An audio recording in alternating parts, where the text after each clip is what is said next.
Ka o mechara otu izu ụka, ndị otu Labour Congress malitere abụba ọrụ n'ala Naịjirịa gbaa gburugburu.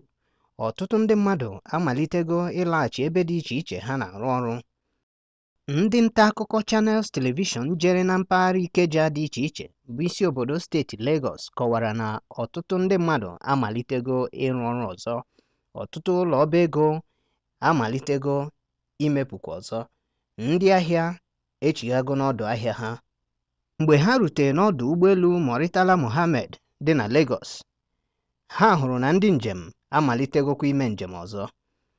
Ụgbọelu na-apụzi apụ na-abata abata. Ngalaba na-ahụ maka njem ụgbọ mmiri bụ Nigerian Ports Authority emeghego ọdụ ụgbọ mmiri ha nke enwere na Apapa na steeti Lagos.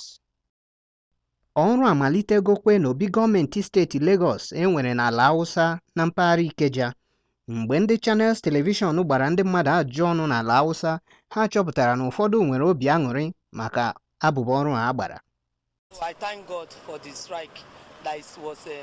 Ekelere m Chineke na abụba ọrụ a gbara na steeti Lagos gara siriri werere.